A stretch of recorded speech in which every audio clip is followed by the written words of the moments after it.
विजय। हे भव्य जीवों, ध्यानपूर्वक देखो कि इस विश्व में अविद्या नामक एक नगरी है। इसके अज्ञान रूप 3 कोट यानी किले हैं, गढ़ है, जिसमें चारों गति रूप 4 दरवाजे हैं। इस नगरी के मध्य में असंयम रूप एक महल है, जिसमें अधर्म नामक एक सभागृह है। इस सभागृह में भ्रष्टमति रूप सिंहासन जमाया हुआ है। इसी सिंहासन पर अति प्रचंड शरीर वाला और मद अहंकार रूप मदिरा में ग्रस्त मोह नामक एक राजा बैठा हुआ है। इसके सिर पर अनाज्ञा नामक एक छत्र लगा हुआ है। रति और अरति नामक दासियां हर्ष शोक रूप चंवर ढोल रही है। इस राजा ने चमकते हुए पाप रूप वस्त्रों को धारण कर रखा है। अव्रत रूप मुकुट आदि आभूषण पहने हुए है। आरंभ संबंधी क्रिया रूप तलवार मन रूप रेशमी म्यान में रखी हुई है। जड़ता रूप ढाल पीछे शोभायमान है। इस राजा के माया नामक एक पटरानी है, जो कि 4 संज्ञा नामक 4 दासियों से शोभायमान है। इसके कामदेव नामक एक पुत्र है। इस प्रकार की समृद्धि के अतिरिक्त इस राजा की सेवा में ज्ञानावर्णीय आदि 7 मांडलिक राजा है। मिथ्यात्व नामक प्रधान है। प्रमाद नाम वाला पुरुष पुरोहित है। राग द्वेष सेनापति है। क्रूर भाव कोतवाल है। व्याक्षेप ही नगर सेठ है। कुव्यसन भंडारी है। कुसंगति ही नाकेदार है। निंदक नामक पटेल है। कुकवि ही भाट है। चापलूसी कार्य ही दूत है। दंभ दुर्दांत यानी सुभट है। पाखंड ही द्वारपाल है। इत्यादि व्यक्तियों द्वारा यह सभा महाभयंकर रूप धारण किए हुए है। इस नगर में 84 लाख रूप जीव योनियां ही 84 लाख मोहल्ले है। प्राणियों के शरीर ही मकानात है, जिनमें विविध प्रकृतियों वाली प्रजा का निवास है। इन प्रजाजनों का स्वभाव भी बड़ा ही विचित्र है। सामान्य सत्कार मात्र से ही फूल जाते हैं और जरा से अपमान मात्र से ही रुष्ट हो जाते हैं। साधारण लाभ में प्रसन्न हो जाया करते हैं और अल्प हानि होते ही शोक ग्रसित हो जाया करते हैं। इस प्रकार विविध विचित्रताशील प्राणी यहाँ के निवासी है। इस राजा की चतुरंगिनी सेना की स्थिति ऐसी है कि मान गजाधीश है, क्रोध अश्वाधीश है, कपट रथाधीश है और लोभ पैदल सेना का सेनापति है। इस प्रकार विकट और दुर्जय सेना का स्वामी यह राजा है। दुर्भाग्य से एक चैतन्य नाम वाला यात्री घूमते घूमते इस अधम नगर में आ पहुंचा। यहाँ की ऐसी भयंकर स्थिति देखकर वह यात्री अत्यंत भयभीत हो उठा और अपने अंतःकरण में सोचने लगा कि हाय हाय, यह तो प्रबलतम शत्रु सामने उपस्थित हो गया। अब मैं इससे किस प्रकार मुक्त हूँ? मैं अकेला इससे किस प्रकार विजय प्राप्त कर सकूंगा और अपनी मुक्ति रूप इष्ट सुख को कैसे प्राप्त कर सकूंगा? यहाँ पर मेरा तो कोई भी सहायक नहीं दिखाई दे रहा है। हे भगवान, अब क्या करूं? पुण्योदय से उसी समय चिंताग्रस्त यात्री चैतन्य को विवेक नामक एक सज्जन और सत्पुरुष दिखलाई पड़ा।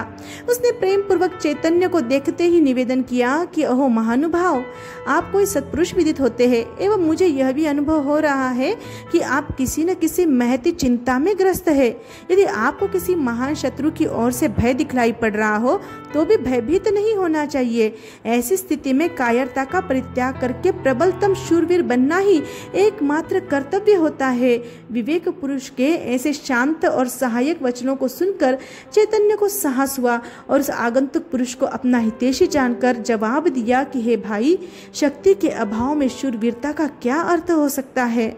इस पर विवेक पुरुष ने उत्तर दिया कि अहो महानुभाव, यह आप क्या फरमा रहे हैं? आपकी विभूति में रिद्धि इस मोह राजा की रिद्धि से कई गुनी अधिक प्रबल और शक्तिशालिनी है। आपकी शक्ति, आपका परिवार और आपकी सेना प्रबल और अजेय है। हम तो आप जैसे व्यक्तियों का ही संरक्षण चाहते हैं, किंतु आपने तो हमारी ओर कभी दृष्टिपात ही नहीं किया और प्रतिपक्षी शत्रु को ही प्रबलतम समझकर उसकी गुलामी में फंसे रहे। यही कारण है कि हम आप जैसे स्वामी के आदर बिना किम कर्तव्य मूढ़ होकर चुपचाप बैठे रहे। आज आपने सौभाग्य से इधर पदार्पण किया तो इस सेवक से शुभ समागम हो गया। अब निवेदन करता हूँ कि अपनी शक्ति, परिवार और सेना की स्थिति का अवलोकन कीजिएगा और तत्पश्चात आज्ञा दीजिएगा कि मोह जैसे शत्रु को हम जड़ मूल से नष्ट कर दें और इष्ट फल की प्राप्ति करके महान सुख का अनुभव करें। इतना सुनते ही चैतन्य को धैर्य बंधा और कहने लगा कि हे प्रिय मित्रवर, मुझे मेरे परिवार का ज्ञान कराओ। विवेक बोला, ध्यान पूर्वक स्मृति में लाइएगा कि आपकी राजधानी रूप नगरी नगरी का नाम श्रद्धा है, जिसके चारों ओर एक के बाद एक ऐसे 3 गढ़ यानी किले हैं जिनके शुभ नाम 3 गुप्ती है। इस भव्य नगरी के दानशील, तप और भावना रूप 4 महान द्वार है। इस नगरी के बीचों बीच में संयम नामक राज प्रासाद है, जिसमें समिति नामक मनोहर सिंहासन है। इस सिंहासन के शोभावर्धक जिनाज्ञा रूप छत्र और शम संवेग नामक रमणीय चंवर है।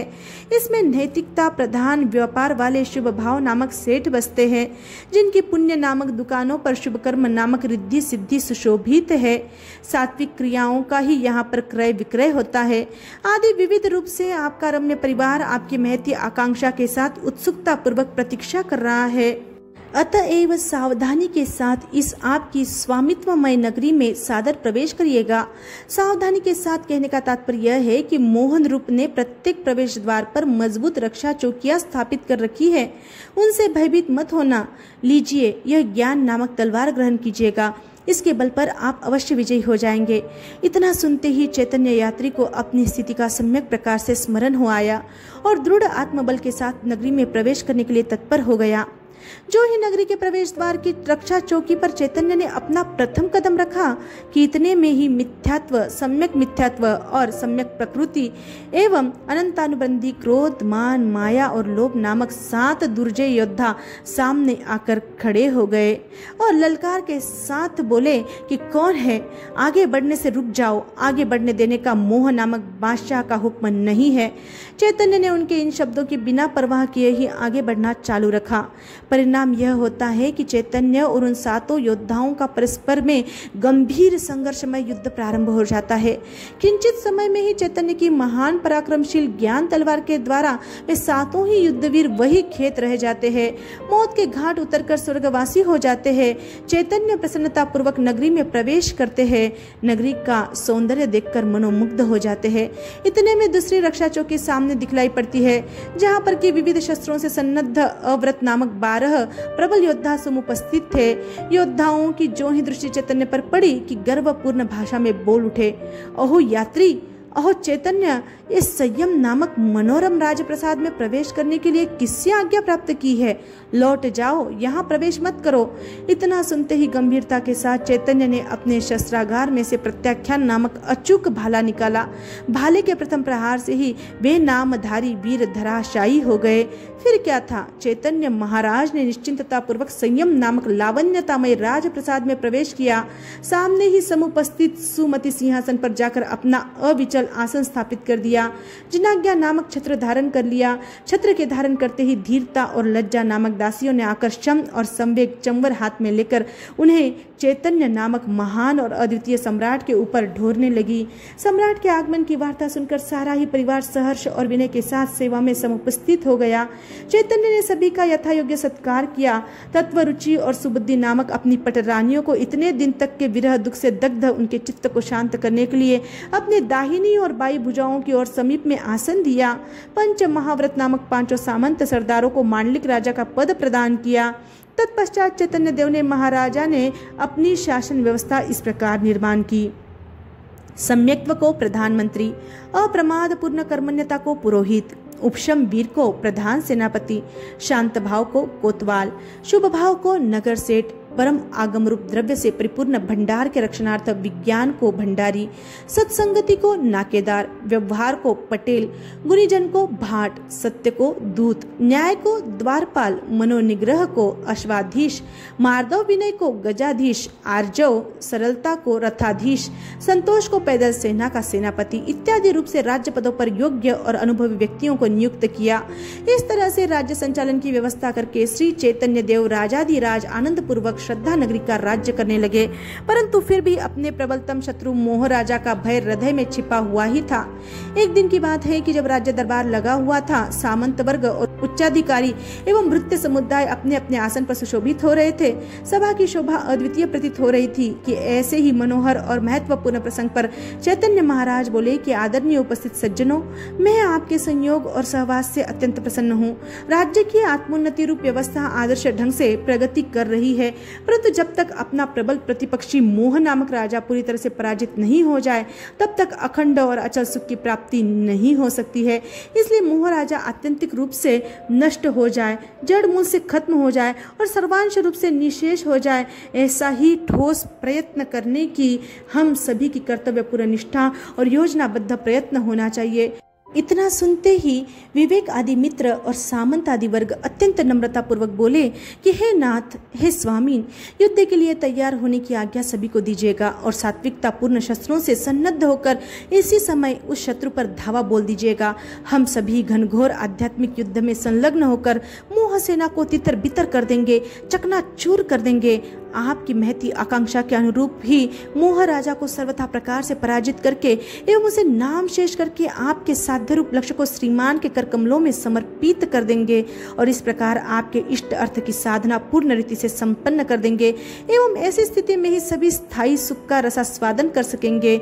उपरोक्त महासभा में उल्लिखित प्रस्ताव को सर्वानुमति से अनुमोदना देकर सभी वीर और महावीर योद्धा और सुबट मोह को पराजित करने के लिए, युद्ध करने के लिए तैयारी करने लगे, सैन्य सामग्री सजाने लगे। मोह राजा को भी अपने गुप्तचर परिमान उर्फ विचार नामक व्यक्ति द्वारा यह समाचार प्राप्त हुए कि चैतन्य महाराजा ने श्रद्धा नगरी में प्रवेश कर संयम नामक राजप्रसाद पर अधिकार कर लिया है और अपनी राज्य व्यवस्था को सुस्थापित करके हमारे ऊपर आक्रमण करने की निश्चित योजना तैयार कर ली है। इतना ज्ञात होते ही मोह राजा ने अपने वर्ग के व्यक्तियों को एकत्र किया और क्रोध पूर्वक उन्हें संबोधित करते हुए बोला कि आदरणीय मित्रगण और सामंत वर्ग, चैतन्य देव को मैं अनंत बार समझा चुका हूँ कि तुम मेरे विपरीत कोई कार्य मत किया करो। उसके प्रयत्नों को हम कई बार विफल और निष्फल कर चुके हैं। अनेक बार हमने उसकी बेइज्जती की है, किंतु फिर भी बार बार धक्के खाने पर भी उसे लज्जा नहीं आती है। मैंने सुना है कि अब की बार उसने हमें पराजित करने के लिए प्रबलतम व्यवस्था की है। अतः आप सभी से निवेदन है कि हमें भी उससे लड़ने के लिए तैयार हो जाना चाहिए। अब की बार हमारा ऐसा प्रयत्न होना चाहिए कि हम उसे पराजित करके कैद कर ले और सदैव के लिए उसे अपने अधिकार में कर ले, यानी उसको पूरा पूरा गुलाम बना ले। मोह राजा का ऐसा प्रभावशाली व्याख्यान सुनते ही पाखंड नामक सेवक ने सभी को स्थिति ज्ञात कराने की दृष्टि से कुबोध नामक भेरी बजाई और सूचना दी कि ओहो मोह राजा के सामंत वर्ग और योद्धागण, चैतन्य देव की सेना के साथ युद्ध करने के लिए तैयार हो जाओ। सूचना सुनने मात्र की ही देरी थी कि सभी सेवक सावधान हो गए। सभी सेनापति अपनी अपनी सेना को तैयार करने में संलग्न हो गए। मद रूप मदिरा से मदोन्मत्त अभिमान रूप हाथी सेना, चंचल और चपल मन रूप अश्व सेना, विविध जाल पाश रूप रंगों से शोभायमान एवं झंझन शब्द करती हुई कपट रूप रथ सेना और अति बलिष्ठ लोभ रूप पैदल सेना तक्षण युद्ध के लिए तैयार हो गई। मोह राजा भी तामस रूप कवच धारण करके कुक्रिया रूप शस्त्रों से सुशोभित होते हुए, तीन कुलेशा रूप काली, नीली और हरी ध्वजा पताकाएं फरकाते हुए, कुआलाप प्रलाप रूप वाद्य पत्रों की झनकार से गगन मंडल को गर्जित करते हुए, कर्मोदय नामक मुहूर्त में प्रस्थान करते हुए, कर्मारोहण नामक युद्ध क्षेत्र में उपरोक्त चतुरंगिनी सेना के साथ चैतन्य देव के प्रति युद्ध करने के लिए आकर उपस्थित हुए। दोनों पक्षों की रणसज्जा एवं युद्ध तत्परता देख करके अध्यवसाय नामक संदीपाल चैतन्य देव के पास आकर नम्रता पूर्वक निवेदन करने लगा कि हे चैतन्य देव महाराज, मैं दोनों पक्षों का हितैषी हूँ, अतएव हित भावना के साथ प्रार्थना है कि मोह राजा बहुत प्राचीन कालीन सम्राट है, वृद्ध है। आप जैसे तरुण नृपति के लिए उनका अपमान करना योग्य नहीं है। आप जानते ही हैं कि उनका सेना बल प्रबल है, वे महान प्रतापशाली है। उन्होंने तीनों लोक पर अपना अधिकार स्थापित कर रखा है।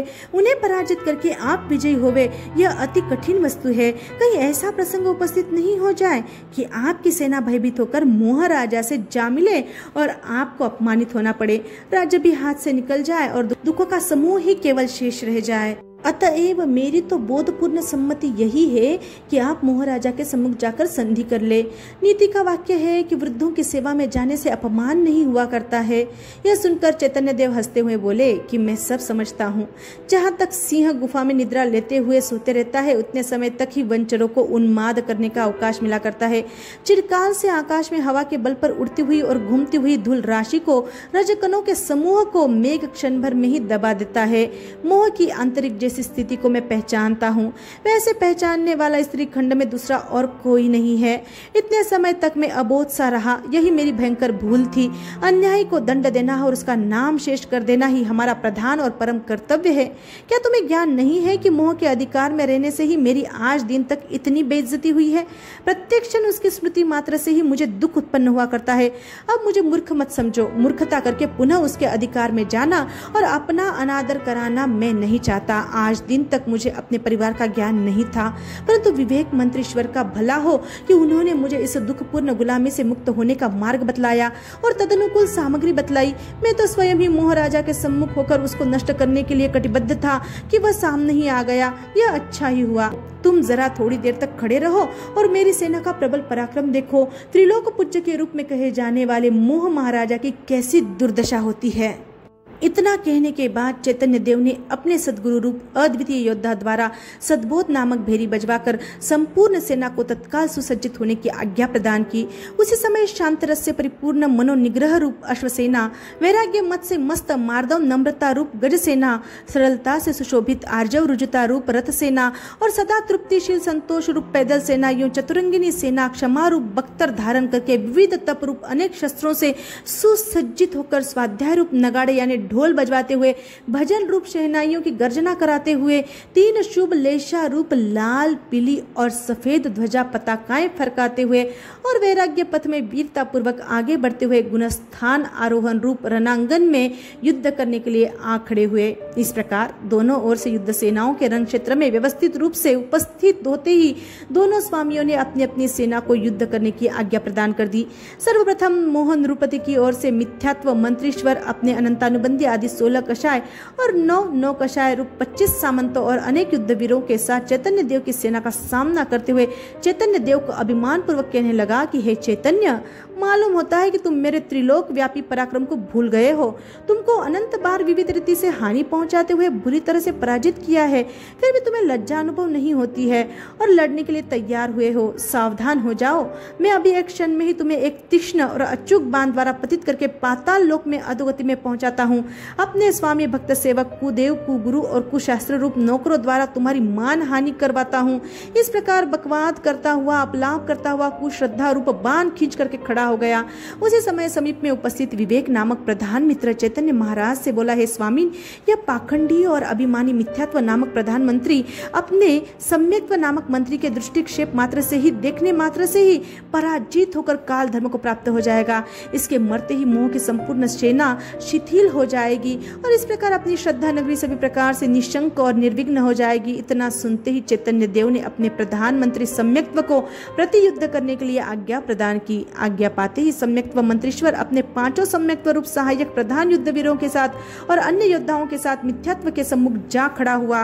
मिथ्यात्व की सेना को ललकारते हुए तत्व विचार रूप बाण को ध्यान रूप धनुष पर चढ़ाकर और लक्ष्य निर्धारित करते हुए ऐसा खींचकर मारा कि एक ही प्रहार से मिथ्यात्व नामक युद्धवीर अपने सहायक वीरों के साथ रण क्षेत्र से ही काम आ गया, यानी मृत्यु को प्राप्त हो गया। सर्वप्रथम ही प्रभावशील विजय के प्राप्त होते ही चैतन्य देव की सेना में जय विजय के नगारे बजने लगे। मिथ्यात्व प्रधानमंत्री के रण क्षेत्र में इस प्रकार काम आने के समाचार सुनते ही मोह राजा तो हतप्रतिभ हो गए और बलवान मंत्री के वियोग से अत्यंत दुखी हुए। तब अव्रत राय नामक प्रधान उपसेनापति नम्रता पूर्वक अपने स्वामी मोहदेव से बोला कि हे नाथ, चिंता न कीजिएगा, अभी मैं अपने प्रधान जी की मृत्यु का बदला ले लेता हूँ। अनादिकाल से धक्के खाने वाला चैतन्य मेरे सामने क्या वस्तु है। इतना कहकर और मोहदेव को आश्वासन देकर वहां से अपने 12 अव्रत नामक सामंत वीरों को साथ में लेकर युद्ध स्थली में आ उपस्थित हुआ। चैतन्य देव को सामने देखते ही बोल उठा, अरे चैतन्य, तुम्हारे ऐसे ढोंगों को और दंभ पाखंडों को मैंने अनेक बार नेस्ता नाबूद किया है, फिर भी तो सामना करते हुए शर्मिंदा नहीं होता है। क्या तुझे ऐसा कार्य करते हुए लज्जा अनुभव नहीं होती है? तो फिर आ, अपनी करतूतों के फल चख ले। उसी समय सूरजवर विवेक चंद्र बोल उठे कि अहो महाराज चैतन्य देव, इस अव्रत राय को सदल बल सहित जीतने के लिए अपने रण कुशल और उद्भट योद्धा श्री सर्वव्रत राय सर्वथा समर्थ है। वे अपने आज्ञानुवर्ती अनुचरों के साथ इस व्यर्थाभिमानी अव्रत राय को क्षण भर में ही धराशायी कर देंगे और संयम महल को सदैव के लिए निर्विघ्न एवं निरापद बना देंगे। फिर क्या था, आज्ञा प्राप्त करते ही श्री सर्वव्रत राय ने वैराग्य रूप बाणों की अविरल वृष्टि प्रतिपक्षी शत्रुओं पर करते हुए अंतर मुहूर्त में ही उन्हें काल धर्म प्राप्त करा दिया। चैतन्य देव के सैन्य शिविर में जय विजय की तुरहिया बजने लगी और मोहराजा की सेना में घोर निराशा की निशी परिव्याप्त हो गई। शत्रुओं का हृदय रह रहकर कल्पना करने लगा कि अब विजय प्राप्त होना अत्यंत कठिन है। इसी समय सामंत श्रेष्ठ श्री प्रमाद सिंह जी ने वीरता पूर्वक हंसते हुए कहा कि ऐसे आडंबर तो इस चैतन्य ने अनेक बार किए हैं। मैं इतना शक्तिशाली हूँ कि पूर्वधारी मुनियों तक को मैंने नरकगामी बना दिया है, तो फिर इस दीनहीन चैतन्य की तो बात ही क्या है। जैसे हवा के झोंके से बादल तितर बितर हो जाया करते हैं, वैसे ही अभी मैं चैतन्य की सेना को भी अस्त व्यस्त कर देता हूँ। इतना निवेदन करके और मोहराजा का आशीर्वाद प्राप्त करके सामंत श्रेष्ठ श्री प्रमाद सिंह जी भी अपने सहचर और विश्वस्त 5 साथियों को एवं अनुचर सुबटों को साथ में लेकर चैतन्य की वीर वाहिनी के सम्मुख उपस्थित होकर गर्जना करने लगे कि आओ मेरे साथ युद्ध करो। अब मेरे सामने से भागकर कहाँ जाओगे? मैं तुम सभी का घमंड अभी चूर चूर किए देता हूँ। इतना सुनते ही चैतन्य देव की ओर से रण विद्या विशारद श्री उपशम राव तुरंत ही अपने 5 अप्रमाद नामक साथियों और वीर सेवकों को साथ में लेकर शत्रुओं से भिड़ पड़े। भाव मन रूपी तोप के द्वारा परिणाम रूप और शुभ विचार रूप गोलियों की घनघोर वर्षा करते हुए अल्पकाल में ही श्री उपशम राव ने प्रमाद राय को उसके सहचारियों के साथ वहीं पर वीर गति प्राप्त करा दी। चैतन्य देव हर्षोन्माद होकर ध्यान रूप आनंद में मग्न हो गए। मोहराजा तो प्रमाद राय की मृत्यु के दुखद समाचार सुनते ही बेहोश हो गया। कुछ समय के अनंतर पुनः होश आने पर मोहराजा का पुत्र कामदेव सेवा में उपस्थित होकर विनय पूर्वक बोला कि अहो पूज्य पिताश्री जी, आपके मेरे जैसे पराक्रमशील पुत्र होते हुए आप श्री इतनी चिंता क्यों करते हैं? अभी क्षण भर में ही बात में ही मैं चैतन्य देव को अधिकार में किए देता हूँ। राजकुमार की बात सुनते ही तीनों वेद रूप महाशक्तिशाली पुरुष खड़े होकर कहने लगे कि हे महाराज, हम राजकुमार की सहायता के लिए जाने के लिए तैयार है। हम चैतन्य देव के गर्व को क्षण भर में खर्व कर देंगे। तब अश्वसेना के सेनापति श्री क्रोध राय जी खड़े होकर तमतमाते हुए बोले कि अपनी माता का दूध पचाने वाला ऐसा कौन है जो कि मेरे सामने खड़ा रह सके? द्वेष, कलह, विवाद, बकवाद, कुत्सितवाद आदि मेरे साथी वीर एक से एक बढ़कर है। ऐसे वीर सिंहों के सामने कौन टिक सकता है? इसके बाद गजसेना के अध्यक्ष श्री अभिमान सिंह बोले कि मैंने चैतन्य देव को अनेक बार दीनहीन बनाया है। मेरी वीर श्रेणी में अविनय, मान, मद, दर्प, गर्व आदि उत्कट वीर पुरुष विद्यमान है और इनके पराक्रम के आगे हमारा शत्रु हतवीर्य हो जाएगा। इतना सुनते ही रथ सेना के स्वामी श्री कपट प्रसाद जी भी व्याख्यान देने लगे कि मैंने चैतन्य देव को अनेक बार कायर बना करके स्त्री वेश धारण कराया है, लहंगे, साड़ी और चूड़ियां आदि पहनाकर उसे निर्वीर्य किया है, तो क्या मैं उसे इस समय यूं ही छोड़ दूंगा? कदापि नहीं। मेरी वीरता प्रसविनी सेना में माया, उपाधि, कूट, वंचना, छल, प्रपंच, व्यंग, धोखा आदि एक से एक बढ़कर रणकुशल शूरवीर मौजूद है। मेरे इन बहादुरों की करामात विश्व विख्यात है। इस प्रकार युद्ध मंत्रणा होने के पश्चात कामदेव उपरोक्त तीनों कुशल वीरों और अन्य सहायक सैनिकों के साथ सुशोभित होता हुआ एवं अनुराग, रति, आसक्ति आदि अपने युद्ध बाजों को बजाते हुए रण क्षेत्र में आ उपस्थित हुए। तत्काल ही चैतन्य देव को सामने देखते ही उन पर विषय राग रूप तृष्णा विष मिश्रित कटाक्षमय बाणों की घनघोर एवं अविरल वर्षा करना प्रारंभ कर दी। क्रोध सेनापति ज्वाजल्यमान अग्निबाण छोड़ने लगे। अभिमान सेनापति ने स्तंभन विद्या का प्रयोग करना प्रारंभ कर दिया। माया सेनापति ने गुप्त और परोक्ष रीति से क्षति पहुंचाने की प्रवृत्ति चालू कर दी। इस प्रकार प्रलयंकारी विनाश की स्थिति उत्पन्न कर दी। जीत का पलड़ा पराजय के रूप में परिवर्तित होते देखकर महामति, विवेक, महानुभाव, महामहिम श्री चैतन्य देव से धीरता, वीरता और शांति के साथ बोले कि आप घबराइएगा नहीं, शांति की ढाल को सामने कर दीजिएगा और अपनी व्यूह रचना इस प्रकार कीजिएगा कि कामदेव के सामने निर्वेद राय को, क्रोध के सामने क्षमाचंद्र जी को, मानदेव के सामने माधव सिंह जी को और कपट राज के सामने आर्जव प्रसाद जी को खड़े कर दीजिएगा। ये सभी रण विद्या विशारद है, अतः हमारे इन दुर्दमनीय शत्रुओं का एक क्षण भर में ही नाश कर देंगे। इस प्रकार की व्यूह रचना का सनिश्चय करके उक्त सेनापतियों को तदनुसार प्रवृत्ति करने का आदेश दिया। आदेश प्राप्त करते ही सभी सेनापति अपनी अपनी सेना के साथ 18,000 श्रीलांगा नामक अजय रथ पर आरूढ़ होकर सात्विक विचारधारा रूप झनकारों की झंझनाहट करते हुए शत्रुओं के सम्मुख निडर होकर प्रफुल्ल मन के साथ आ उपस्थित हुए। नववाड़ रूपी अभेद्य संरक्षक व्यूह का निर्माण करते हुए वैराग्य बाणों की मेघधारा के समान लक्ष्य भेदी वृष्टि करने लगे। परिणाम यह हुआ कि कामदेव तत्काल ही मृत्यु के शरणागत हो गए। इसी प्रकार क्षमाचंद्र द्वारा क्रोधराज, माधव सिंह द्वारा मान कामदेव और आर्जव प्रसाद द्वारा कपट राज कालगति को प्राप्त हुए।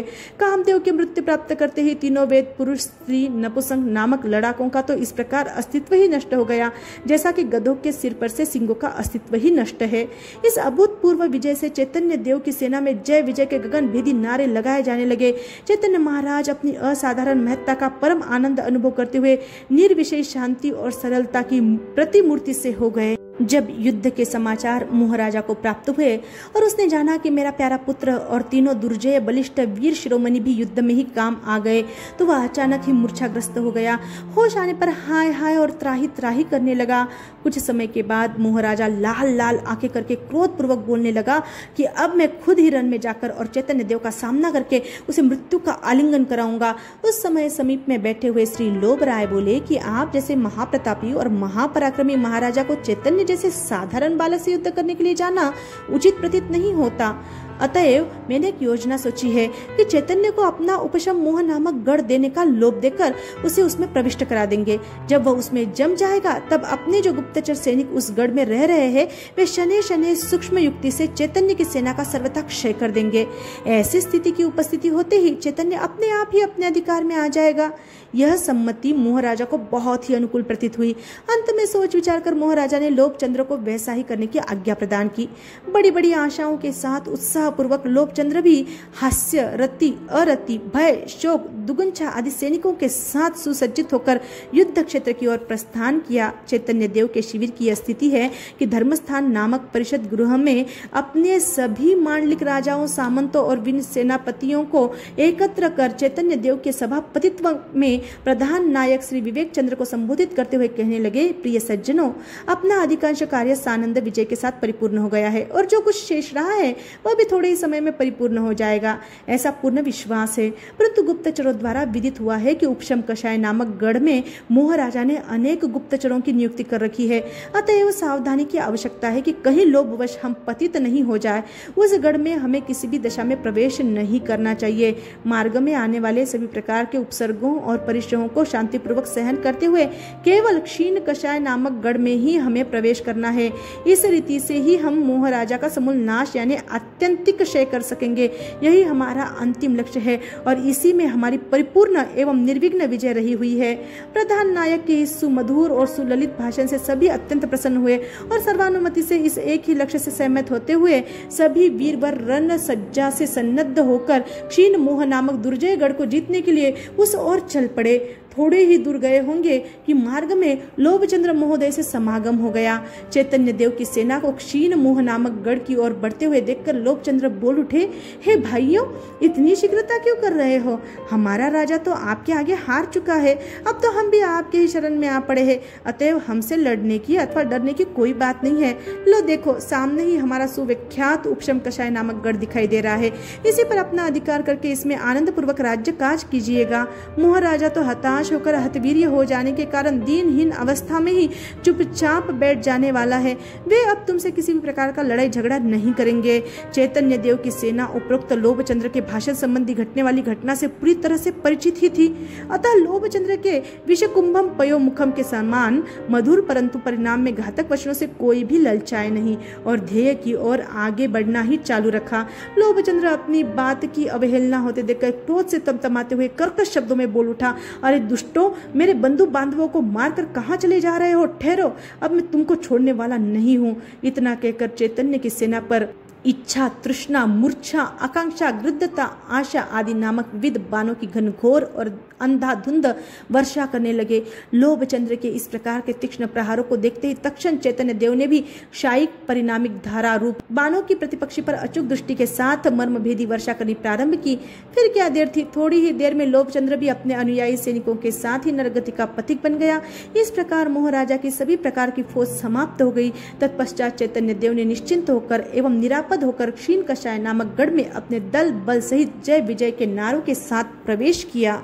जब यह समाचार मोहराजा को विदित हुआ कि लोभचंद्र तो सपरिवार रण क्षेत्र में ही काम आ गया है और चैतन्य देव ने क्षीण कषाय नामक अजय और अवैधगढ़ पर अपना पूर्ण अधिकार स्थापित कर लिया है, तो उसके सारे अंगोपांग सन्न हो गए। अब उसे जीतने की आशा तो दूर रही, परंतु अपनी इज्जत और जान की रक्षा करना भी दूभर मालूम पड़ने लगा।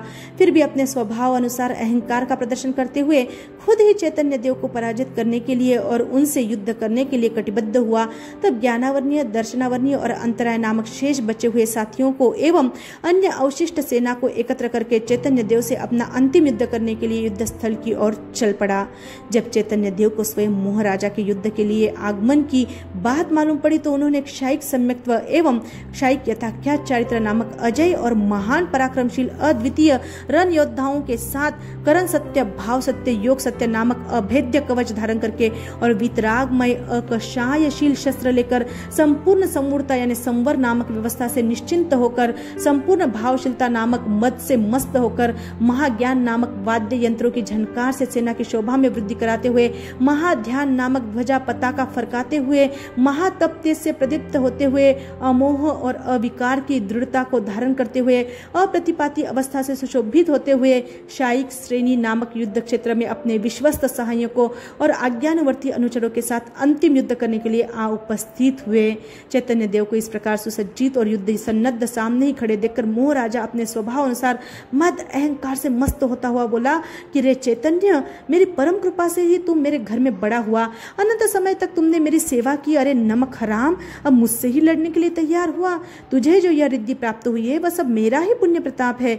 ऐसी रिद्धि तुमको पहले भी अनेक बार मिल चुकी है। तुमने भूतकाल में अनेक बार मेरा सामना किया है और प्रत्येक बार मैंने तुम्हें पराजित किया है। इस प्रकार अनंत प्रसंगों पर तुमने बुरी तरह से मुंह की खाई है। अनंत बार विविध रीति से हानि उठाने पर भी तुम्हें लज्जा का अनुभव नहीं होता है। भूतकाल के अनुभव को भूलकर बार बार मेरा सामना करता है। कुछ लिहाज करते हुए थोड़ी बहुत तो लज्जा रख। चैतन्य देव ने शांतिपूर्वक गंभीर वचनों के साथ उत्तर देना प्रारंभ किया कि हे नीच प्रकृति वाले मोहराजन, तुमने अनंत बार मेरी मान हानि की है। तुमने मुझे अनेक प्रसंगों पर लज्जित किया है। इस प्रकार मेरी दुर्दशा करने वाले तुम्हें मैंने भली भांति पहचान लिया है। इस कारण से तुम्हारी परिस्थिति का मुझे सम्यक प्रकार से ज्ञान हो गया है और यही कारण है कि जिससे मैंने तुम्हारे संपूर्ण परिवार का नाश कर डाला है। अब मैं तुम्हारे सामने खड़ा हूँ और यदि तुम भी मृत्यु देवी का आलिंगन करना चाहते हो और अपने परिवार का सर्वभांति से नाश देखकर तुम भी नाम शेष होना चाहते हो तो आओ परस्पर में युद्ध करके इस समस्या को भी हल कर ले। इतना कहते ही चैतन्य देव ने मोह के मस्तक पर शायिक विचारधारा नामक तीक्ष्ण तलवार का अचूक प्रहार किया। प्रहार की चोट ठीक लक्ष्य भेदी सिद्ध हुई और मोह राजा देखते ही देखते प्राणों से हाथ धो बैठे। उसी समय मोह राजा के प्राणांत होते ही ज्ञानावर्णीय, दर्शनावर्णीय और अंतराय नामक मोह के सामंत वीर भयभीत होकर तत्काल उसी स्थान पर ही काल कवलित हो गए। शेष बचे हुए नाम कर्म, गोत्र कर्म, वेदनीय कर्म और आयु कर्म नामक सैनिक चैतन्य देव के शरणागत होकर एवं पैरों में पड़कर निवेदन करने लगे कि हे महामहिम, हे जगत वंद्य, हे अनंत स्वरूप चैतन्य देव, आज से हम आपके शरण में आए हैं और आपके ही आज्ञानुवर्ती होकर आपके चरण कमलों में रहना चाहते हैं। जिस क्षण आप जैसी आज्ञा प्रदान करेंगे उसी क्षण बिना ननुनच किए उसका अक्षरशः पालन करेंगे। चैतन्य देव ने उन्हें निर्बल, अनाथ, अशरण और शक्तिहीन जानकर अपनी सेवा में भक्तिपूर्वक रहने की आज्ञा प्रदान कर दी। इस प्रकार चैतन्य देव की सर्व ऐश्वर्य संपन्नता नामक अखंड और अचल विजय के प्राप्त होते ही अनेक देवी देवता आकाश में उपस्थित होकर जय जय की दिव्य ध्वनि उच्चारण करने लगे, श्रेष्ठ द्रव्य की वृष्टि करने लगे और देव दुंदुभी बजाने लगे। चैतन्य देव को केवल ज्ञान और केवल दर्शन नामक अक्षय महारिद्धि की प्राप्ति हुई। तीनों ही लोक में चैतन्य देव की आज्ञा मानी जाने लगी और ये त्रिलोक वंद्य, त्रिलोक पूज्य जैसी महानता को धारण करने वाले बने। विवेक मंत्रीश्वर की सम्मति से चैतन्य महाराज का सभी प्रकार का कार्य निर्विघ्नता के साथ और पूर्ण यश के साथ संपन्न हुआ एवं परिपूर्ण हुआ। तत्पश्चात युवक सम्राट महाराज अधिराज श्री चैतन्य देव आनंद पूर्वक अपने आध्यात्मिक शक्तियां रूप परिवार के साथ संयम रूप महल में परमानंद का अनुभव करते हुए निवास करने लगे।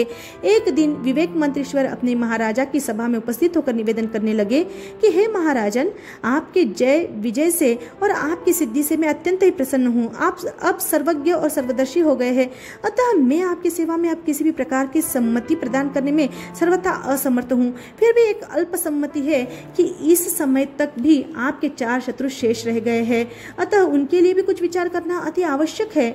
महाराजा ने उत्तर प्रदान किया कि इस संबंध में विशेष विचारनीय जैसा कुछ नहीं है। वे दीनहीन और निर्बल है, वे मेरे आज्ञानुवर्ती है। वे ऐसा ही कार्य किया करते हैं जिनसे कि विश्व का हित साधन हो। मुझे उनसे कोई हानि नहीं हो रही है।